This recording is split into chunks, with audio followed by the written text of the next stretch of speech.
Greetings and welcome to the weekly edition of the Safe Crypto Show. I am your host, Tyler Jordan, with co-hosts Mike and Jason. Each episode attempts to cover a range of topics, beginning with a roundup of the top cryptos of the week. Next, a discussion of general crypto news and happenings, and then we consider new and interesting projects and ICOs. All followed by a brief discussion of the weekly tech update by MadeSafe. Let's get started with the show. Safe Crypto Show disclaimer. Please keep in mind at all times that we, the hosts and guests of the Safe Crypto Show, are not offering or giving investment advice. We only state our personal opinions and thoughts on our own interests. By watching, you agree to not hold us responsible for any losses you may incur by executing trades or by maintaining holds based upon the subjects discussed in our episodes.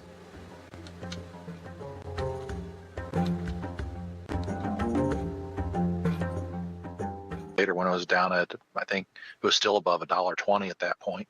So, damn. Yeah, as far as that, I definitely ran with that. Well, I'm configured and I've started it up, so whenever you guys are ready, I'll just start in with the lead and I can just trim off this beginning bit. Go ahead and hit it.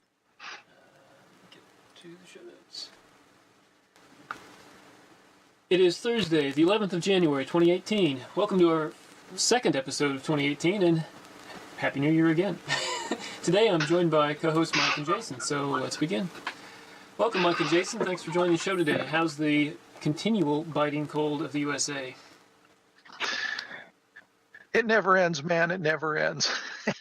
Yeah, summer can't get here soon enough. I think you got an ice age moving in up there.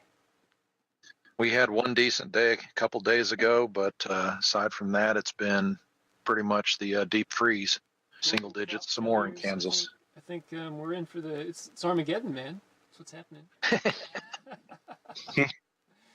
Guess I better hodl up. Anyways. Hodl along. That's what we're all going to do. Hodl together or hodl separate. the great crypto freeze is happening. Yes. Well, topic number one is our weekly review of the top 5 cryptos of the week. Now, we've got a bit of a problem with CoinMarketCap. It's not showing the charts for some reason. They've got some technical problem. We still have the normal front page view of it, but we can't go into the charts. It just loads a page without any Last year's formatting or anything. So I'm not sure what's happening. Maybe the big attack has finally come. Anyway, we're not going to concern ourselves with that. South Korea. Yeah. I blame South Korea. So I'm gonna lead our normal discussion here of the top 5 with some related news. That of the South Korean government raiding exchanges, supposedly looking for tax evaders, and legislation being pushed to close exchanges. So in later developments yesterday, however, statements regarding the new legislation to close crypto exchanges by the government appear to have been exaggerated by the Reuters news service. And what appears to be happening is that various agencies of the South Korean government are in conflict with regard to what should be done with the exchanges. And hence there's no consensus yet on what the South Korean government will do. I will have a link in the show notes for that. But basically it looks like, much ado about nothing really, because in the end we've been having this kind of fear-mongering about South Korea for more than a couple of weeks now. They've been talking about regulating exchanges, shutting them down or something. It's always been one thing or another, and it's no real difference. But it's really spooked the markets this last couple of days, and I think that's in large part the markets were kind of moving slowly upwards to sideways overall, and so it didn't really take much, I think, to trigger a downturn, and that's what we're having now. But I don't see it lasting too long. What do you guys think? Well, for me, the things that I notice right off the bat are the total market cap. And, seeing as we've been invested in the crypto market for quite a few years now, as well as being very active in watching every move that the cryptoverse makes since about April of this past year, one thing that we tend to notice are some of the whipsaws in the total market caps and the prices of various different cryptos. And this seems to be, from the 840 billion down to the current, what I'm seeing of 678. That's a reasonable chunk of money, but still, if they had a chart on this is still going to show that, the amount of money total is probably still well above what we started the year at. Just a mere 10 days ago, Definitely. we were saying how interesting it was that it went past 500 billion and then 600 billion, then 700 billion. Well, we're under that now, but when it's all said and done, normal market swings of people moving their money around will cause a dramatic, change in the total market cap. Question is, and by mainstream news media outlets. and if status quo. Yeah, if someone's going to go and react when they see the charts all red or whatnot, that suggests to me that they haven't really made up their mind that they want to invest. They're chasing profits. And if you're chasing profits, then the only thing that matters is what direction is your investment going. And I would even call it that it's not an investment. It's no different than a wager at a gambling establishment, whether it's a horse race track or throwing your money down on a lottery ticket. You're going to be chasing money.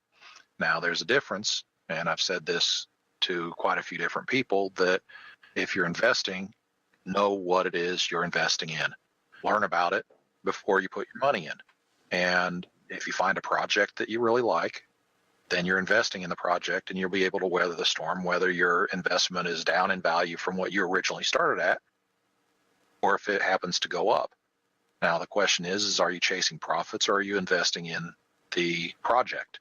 And if you're investing in the project, you'll be what's termed a hodler, someone who holds and holds and holds. And over the course of 6 months to a year, you're going to see profits, because as more people get into a new sphere of influence in your new financial sphere, you're going to see prices go up, simple supply and demand.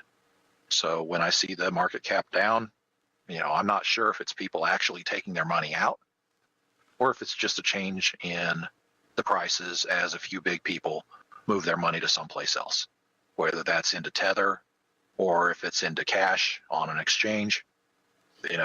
Who knows for certain, but I'm not too concerned about this. I mean, it's just chatter on the network, the way I see it. What about you, Jason? I don't know. I just remember the China fallout recently, and I think we had about a 2-week period of down, and then we had record soaring highs. So, I mean, I think if you're into this game and you want to make money, obviously, just hold. And if you really, like Mike was saying, if you believe in your project, you can't lose. So I confess I do trade in and out a bit on some of these, but the bulk of what we have going on is all hodl. So. But only in projects you believe in, correct? So pretty much. That's yep. right. I mean, yep. It's like that Patcoin recently. I mean, everybody saw that it was Patcoin was like a fraction of a penny. People were buying millions of these things. It skyrocketed in price, and it was in like the top 50 in the market cap. It went from like in the 800s, I believe, to in the top 50 in a matter of days. And I don't even know where it is today. Let's see. Wow. What are we calling it? PAT? Yeah, I think it's PAC.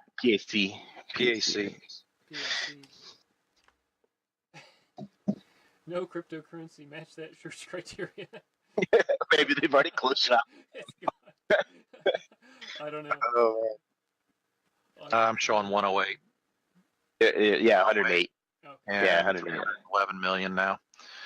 Yeah, I still remember seeing that at the fire sale price of 1 Satoshi a piece, and then I watched as it went up to 2 Satoshis a piece, and I was just reminded of other cryptos that, when you start talking a Satoshi or two for one of the coins, it's kind of thin. And I guess Kinda.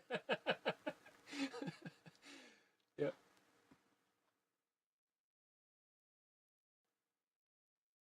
Hello. Uh-oh. We've lost communication. Hello.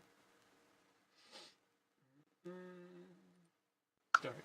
So, apologies. I lost somehow. The call was dropped. I've rehooked up, and we're back with Mike and Jason. Welcome hey back. guys, We're back. We're back. all our invaluable information lost to the ethers, and not the Ethereums. Yes, yes, we continued talking unbeknownst to us that our words were not being etched into the digital multiverse. Hey, we were just talking about the next big pack coin, but I guess you guys have to find out next week. So We should probably get along yes, we'll here. tell you about it next week. We'll tell you about it next week after we see which one it was, even though we missed it this week. So this is All right. part of Our the top time machine five. next week. Bitcoins. It's been a down week for Bitcoin, mostly on concerns of the South Korean government, I believe, but also perhaps due to the continually increasing levels of competition in the crypto space. Any thoughts, Mike and Jason, on Bitcoin? about the same as where it was last week. So yep. We came I just look at the dominance. It was the Yeah. first, but not the best by far. So Yeah. Number two, we have Ethereum having overtaken Ripple with relative ease. It's moved much higher this week. It's down a bit the last day or so, but still up for the week, I believe. Doing well, cranking Yeah. above 1,000. yeah, it's Yeah, it was up Chugging to along. 1400 at one point during the week. It's at 1174 as we speak, so still up good for the week. Definitely nice to see. Ripple has had a huge drop in value this week. I have a question. Did a Ripple founder who holds a large quantity of Ripple manipulate the market and sell it off? I will provide a link. Yes, very interesting.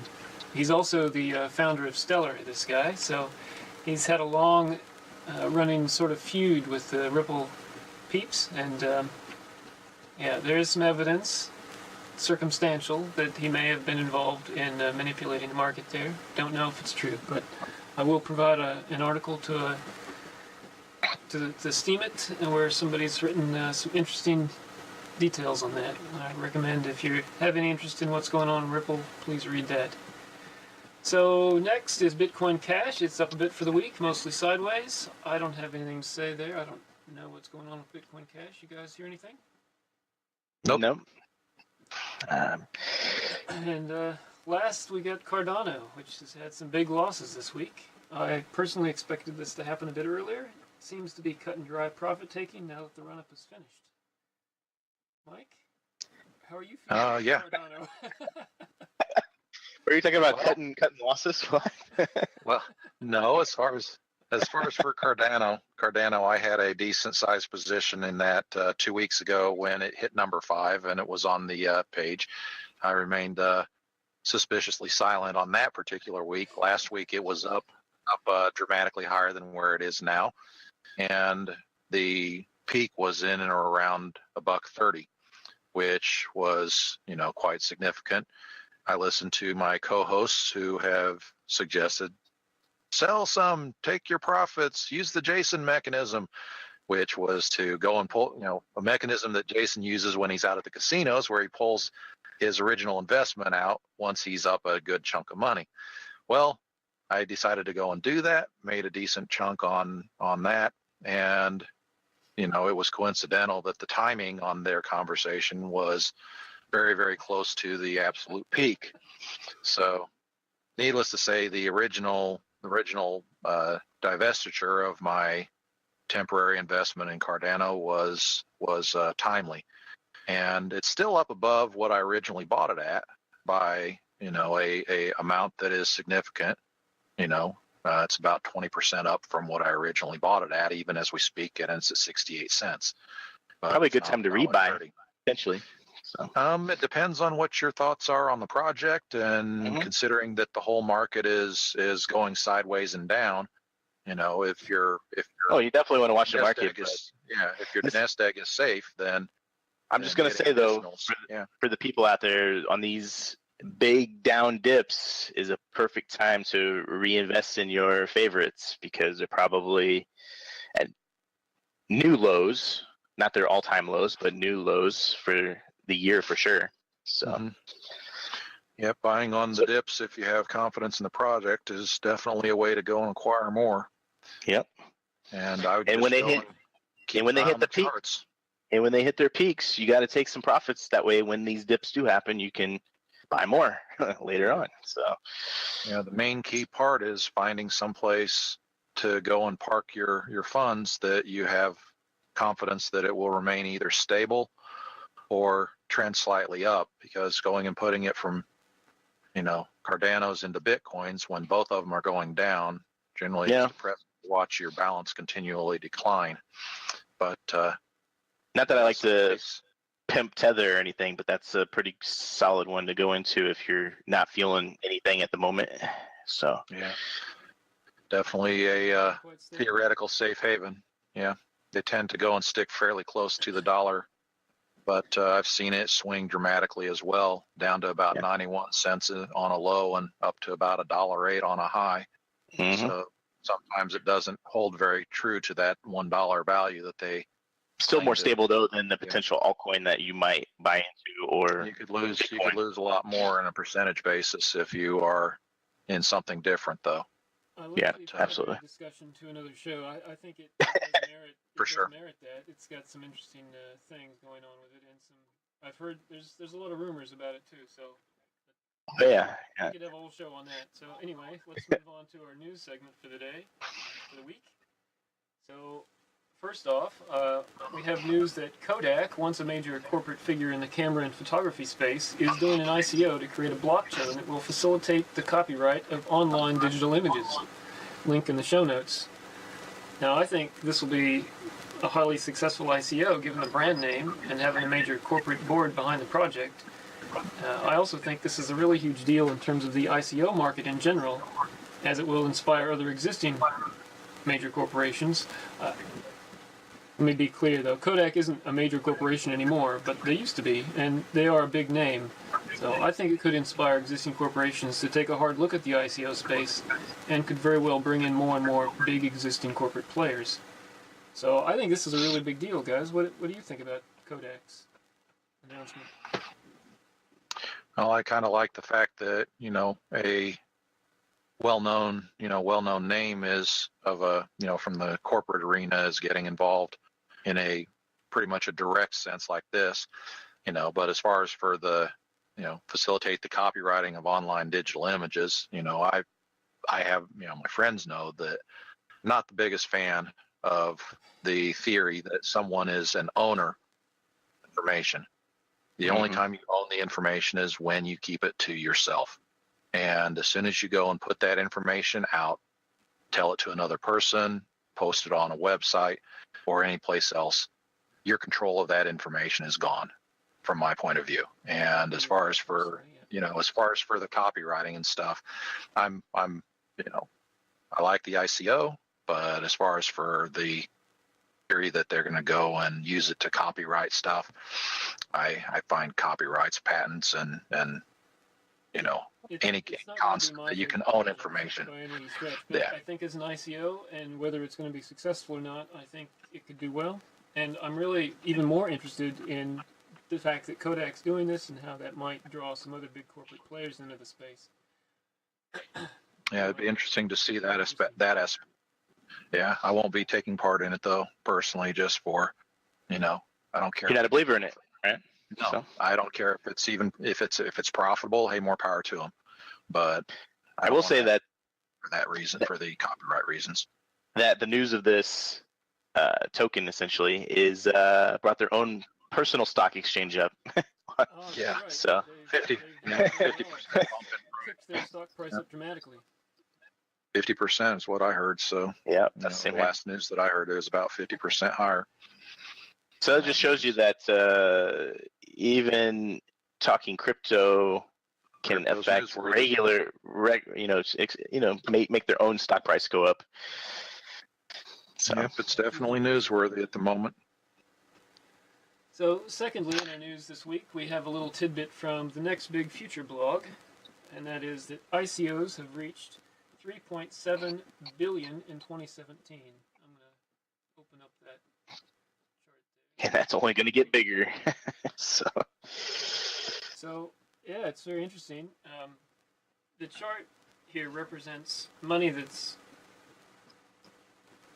raised in offerings. It's not current market valuations of the projects, obviously, which are manifold higher amounts.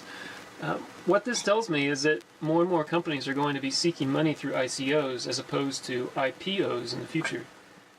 It's a simpler way to raise money than IPOs, and in my opinion, this is, the whole crypto space is going to become a giant black hole pushing up against the existing financial system. And, the question I have is, has the event horizon been crossed? Is it too late for the existing system? Is it just going to be continually, slowly spiral around and be sucked into this crypto space? I think that's the case. Go ahead, Jason. Oh, I was going to say the only big downfall I could see in the future is regulations. But beyond that, yeah, I think that it's all getting sucked into this. We're going to have another show, I think, discussing that at some point, because Jason and I, for the viewers, Jason and I had a big talk about this before we started the show today about how decentralized exchanges are being developed, and are as regulation comes into play, these exchanges are going to start to come to the fore, and more people are going to use them. And it's just, in my opinion, the spiral is just going to continue, and there's nothing ultimately the governments are going to be able to do to stop it. They can only slow it down a bit. But anyway, I found this really interesting. The link is in the show notes as usual. Topic number 3. Yeah, that's one thing. Do you have something, Mike? Well, one thing I look at when we get time for showtime, I go and I look at the total number of cryptos.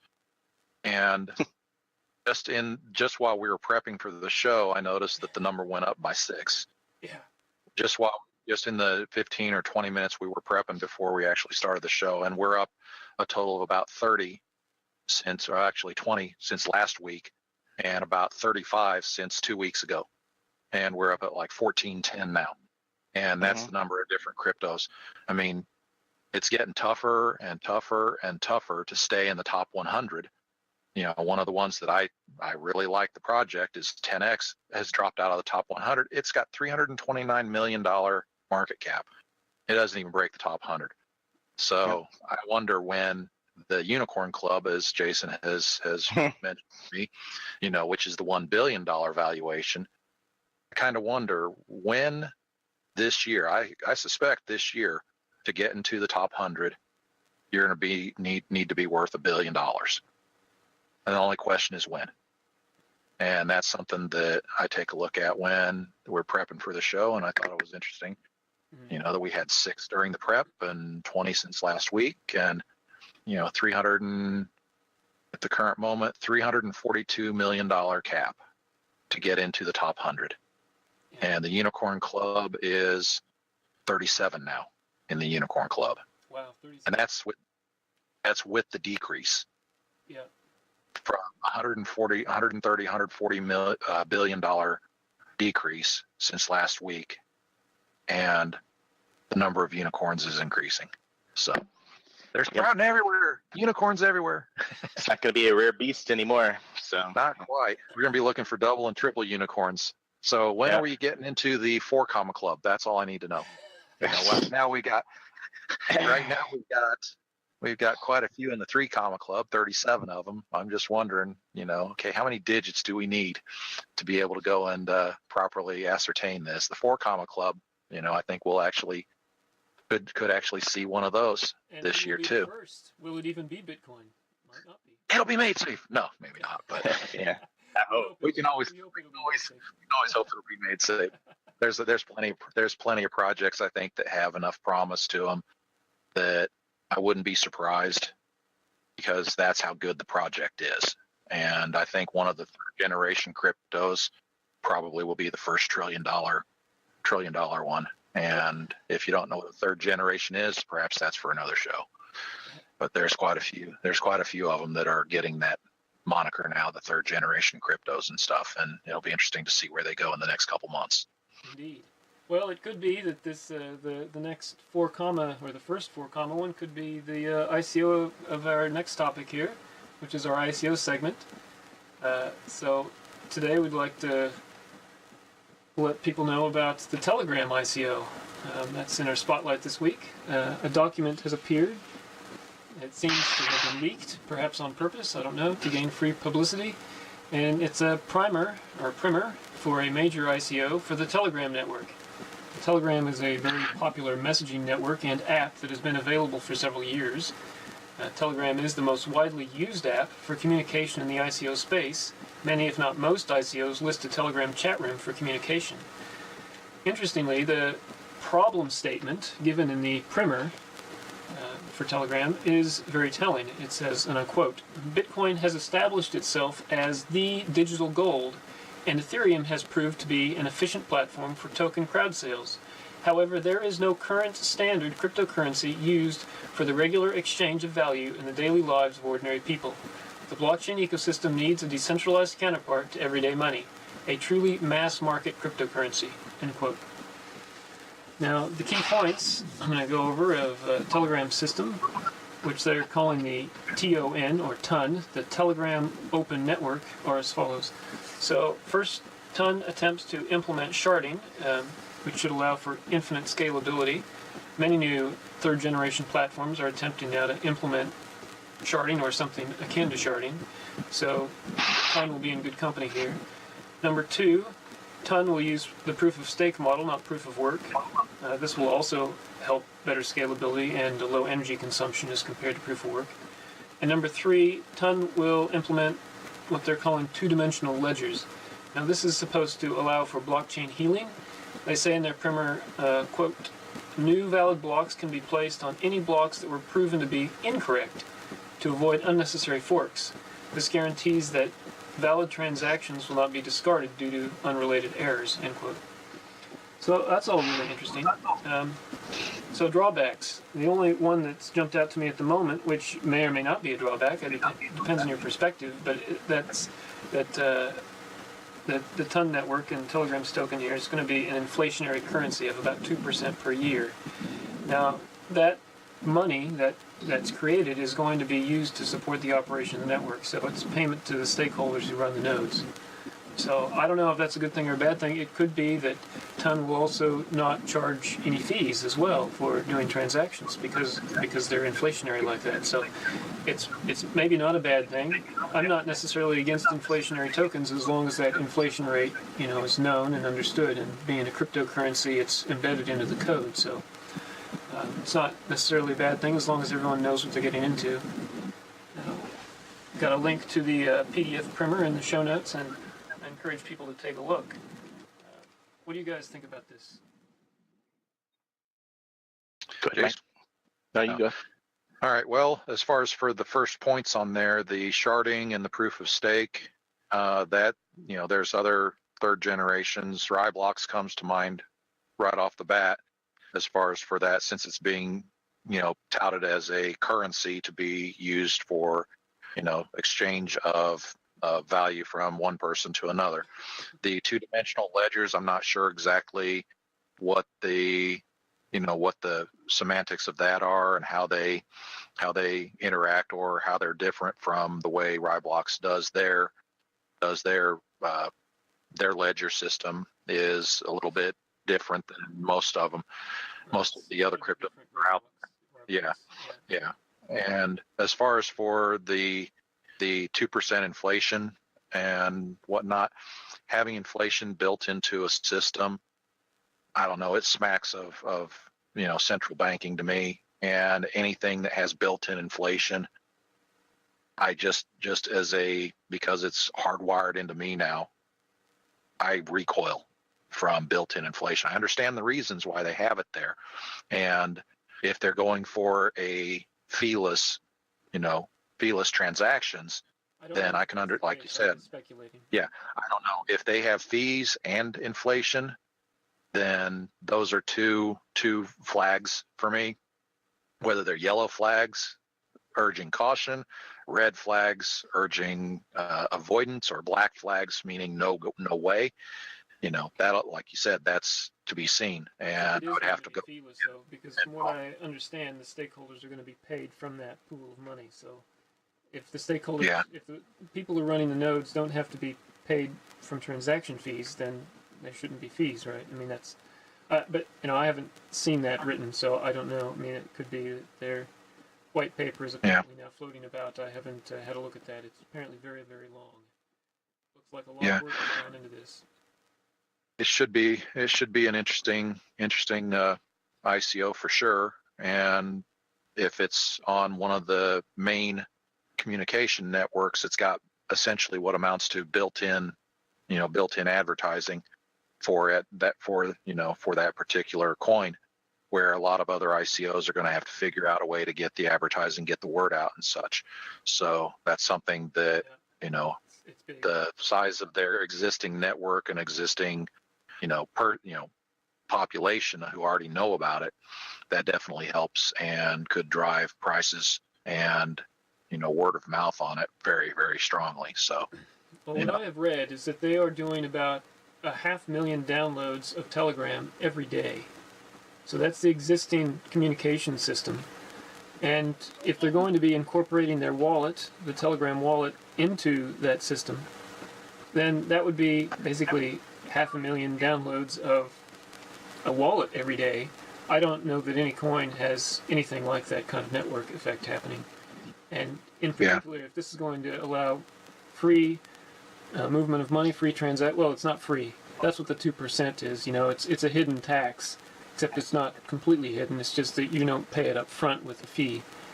But it's very interesting, and I think this could really be a huge ICO and a huge project. And there's some other interesting things about this project I'm not going to get into today, but I recommend that people have a look at their primer, and I'll actually be incorporating a couple of other links to some other videos by some other crypto show people on YouTube who've done some discussion on this, and I recommend that people check it out. This could be a big deal. This might be the 4 unicorn. We don't know, but it's definitely going to get up into the top 10, I reckon, in 2018 or 2019 if it gets launched sooner rather than later. I do understand from their primer that they're looking at a timetable that's a bit extended. So I don't think they're planning to release their wallet according to their timetable until Q4 of 2018, which is a fair distance off. Hopefully. I was just gonna say that the ICO is also looking for a larger buy-in of, like, what was it, 500 million? Yeah, they're looking to get quite a bit of money, and I think they will. But it's probably not an unrealistic expectation. Now, is that being greedy of them? I think probably so, but at the same time, I think they'll probably get it. I mean, I was shocked at how much money EOS raised, and they seem to, Telegram's doing a kind of a similar sort of thing as EOS. They're, each token that is sold, the next token following increases in price by 1/billionth of something. I don't know, 1/billionth of the value of the previous one. So it increments up. I don't know how many they're selling. I didn't get that information. It's probably in the primer there somewhere, and I missed it. I skimmed it very quickly for the show today. But I reckon it's going to be a large number of tokens. Just a heads up, right? Probably a long period. It's going to probably be a long sale period like EOS too. So I do think they will probably make that funding amount, but even if they don't, I'm sure they'll make more than enough to launch this project. It'll be interesting to see if they make that much money. What are they going to do with it? Are they going to invest it in marketing? Invest it into? I think they're planning on building apps on top of their platform as well. So it's going to have a lot of different features. In some ways, I do see this as a pretty big competitor for SafeNet. So yeah, it's going to, because Telegram also is pretty strong on anonymity, which is one of SafeNet's core, claims that they're developing is really super high security. I can't imagine that Telegram is going to be nearly as high security as SafeNet, and It's not a decentralized storage system, so I can't see that. It's just not. It's not going to be as feature rich as what SafeNet's going to be, for sure. And it seems like their time frame is kind of running up against where MadeSafe will be getting pretty close to beta as well. So it's hard to say, but in any case, I think because Telegram has a very established network, they're going to do quite well, and I will probably be putting some coin into this one in the future. It'll be interesting to see. Well, that's all we have for the main part of the show. The last topic is the MadeSafe update, and I'm going to go through the highlights here. So first, the MadeSafe marketing team has published some high-level thoughts about what they're planning to focus on over the next few months. Two, MadeSafe is planning to archive the MadeSafe subreddit and to focus their efforts on the Safe Network subreddit instead. So that's a marketing strategy, and I agree with that, because the Safe Network is really what they're producing. MadeSafe is the company, so it's good that they're setting one aside and going with the other. So it's a very good positive move. Number three, the front end team is mainly focused on the developing the new custom browser Peruse. Peruse is the name of the custom browser. And only critical issues are going to be fixed in the Safe Beaker browser from now on. Now, the Safe Beaker browser was the first browser they were using in the alpha network, and they ran into limitations with that, and so they've started to develop Peruse, and it's now at the point where they're going to mainly just focus on that one and develop that one. And lastly, we have MadeSafe is making progress on the Java and C# bindings. Such bindings to various computing languages allow programmers to build support for the Safe Network into their application. So they've got bindings for several different languages, and this is good. It'll allow coders to come in and develop apps that will be able to talk to the Safe Network natively, and that's an excellent thing. So I'm only going to focus on the marketing update this week. For greater detail on the full update, please check out the link in the show notes. So here I'm going to switch over on the screen to the marketing update. I'm just going to read through that. So marketing, as we move into 2018, we are keen to provide greater visibility to our marketing activities to the community, As a result, where we are able to share the details of those activities publicly, we'll be including a marketing section within the Thursday development update moving forwards. That's great. We'll be covering that then every week. In addition, we've laid out our thoughts about marketing in general over the next few months at a high level in this forum post, and there's a link there. But let's kick things off by looking at some of the work that is currently being carried out.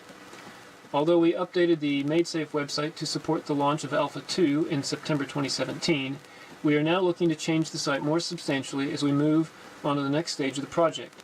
As a result, we're wrapping up the final stages of a bid process, and we've chosen a website developer agency to work with going forwards.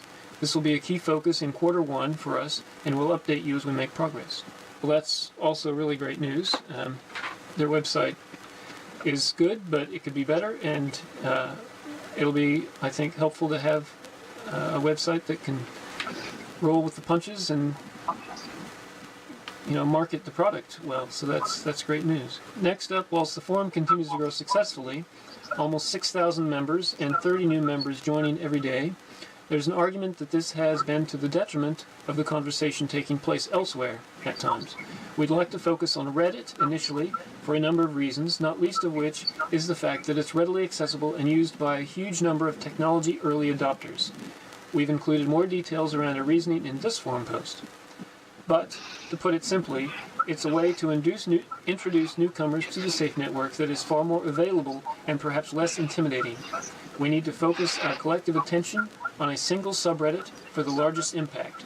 Therefore, after taking on board all of the forum comments and a fair bit of discussion, we're going to archive the MadeSafe subreddit in favor of the SafeNet subreddit.